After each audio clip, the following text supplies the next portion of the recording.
terror manhunt. Several people who may be linked to the attacks are still on the loose as the world mourns for the 31 victims. A local woman relives the scare she received when a man tried to break into her home, how she describes the terrifying events that unfolded on her property.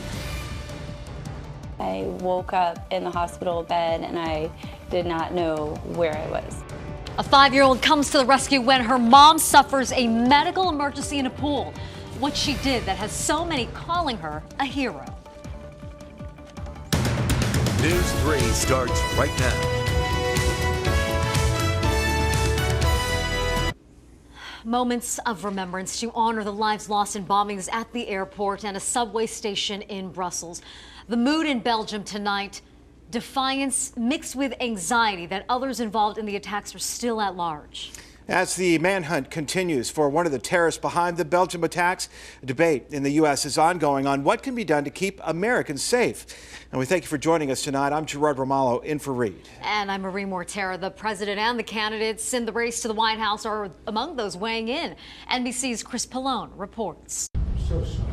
At the Belgian embassy in Washington, Vice President Joe Biden and his wife Jill signed a book of condolences dedicated to the victims of Tuesday's terror attacks.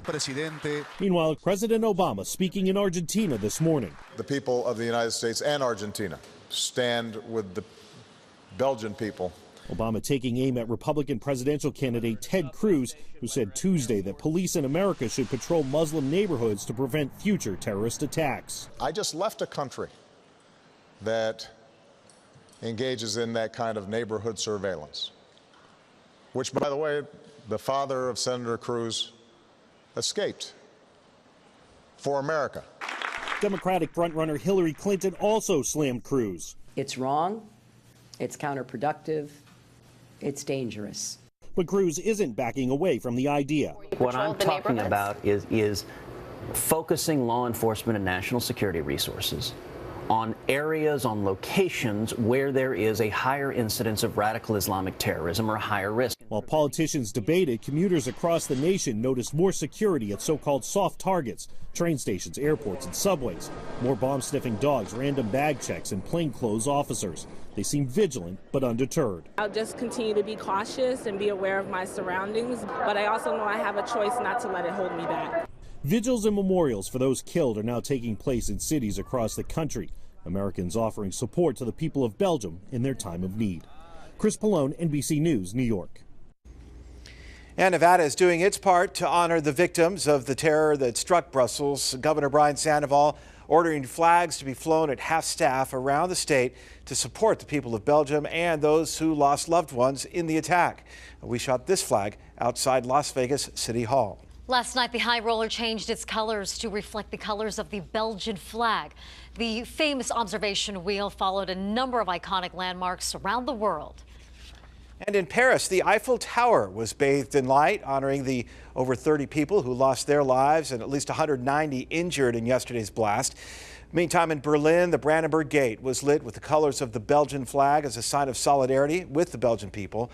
And in Rome, the famous Trevi Fountain was lit in tribute to all the people affected by the bombings. 2 people are in the hospital tonight after a serious crash shuts down a northwest Las Vegas intersection. Police say a driver was making a left turn when he collided with another driver going through the intersection at Centennial and Grand Montecito Parkway. A man and a woman were sent to UMC with critical injuries. Officers say the impact of the crash left the woman with a collapsed lung and a broken pelvis. That intersection remains shut down tonight as investigators piece together what happened.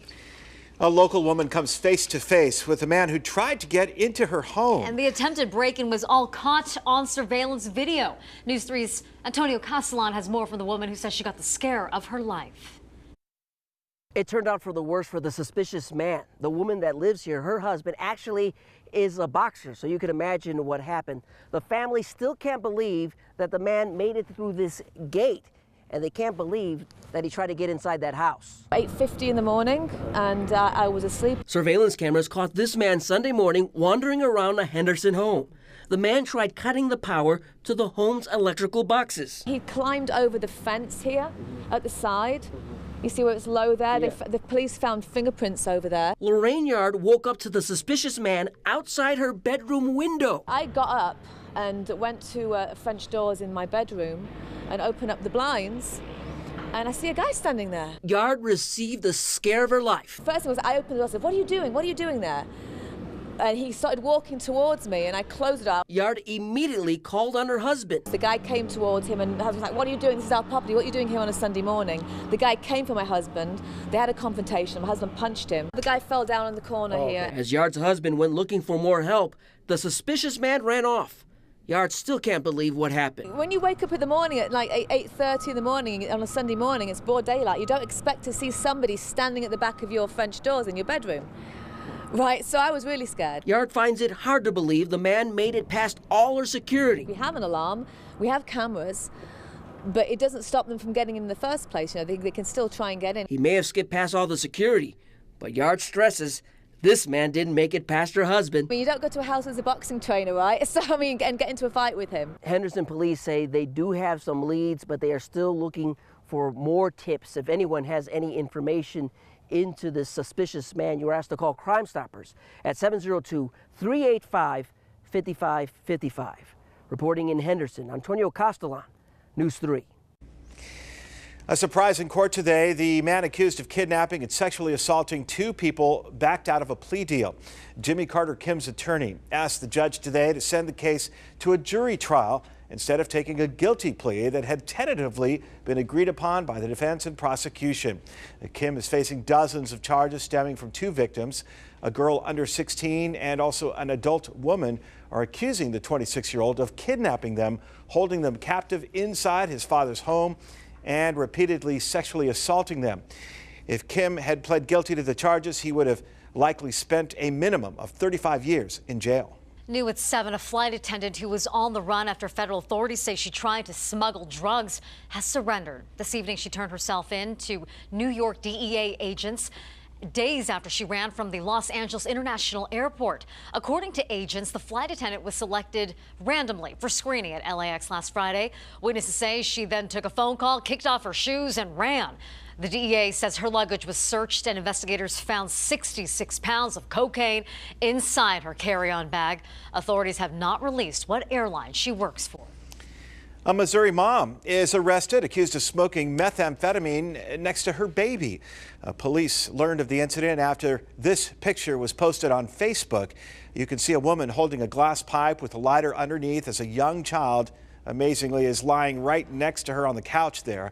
The caption underneath the photo reads in part, "Please help my friend and I stop using meth. We can't even stop if there's a baby around. We really need help." Well, the mom was eventually taken into custody, charged with first-degree endangering the welfare of a child. Well, the controversy over the Affordable Care Act goes before the nation's highest court. Religious groups challenging the birth control mandate, an issue that appears to be dividing justices on the high court. News 3's Nathan O'Neill looking into both sides of this issue tonight. At the heart of the issue, funding for birth control. Many religious groups argue that while they are not forced to directly provide birth control coverage, helping contraception in any way violates their own religious liberties. It's the 4th challenge Obamacare has faced at the U.S. Supreme Court. This is a clash pitting birth control rights versus religious rights.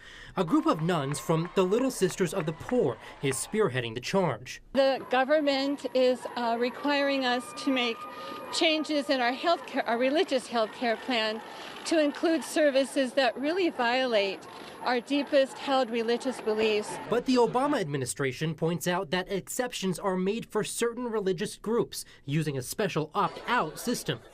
Still, the 8-panel judge appears to be split right down the middle. The court's swing vote, Justice Anthony Kennedy, seeming to lean toward the religious groups. Justice Kennedy referred to the word hijacking. He said, is this not hijacking the plan of those who object to these services? The battle for access to birth control now resonating across the country. Here in Nevada, meet 19-year-old Caitlin Caruso.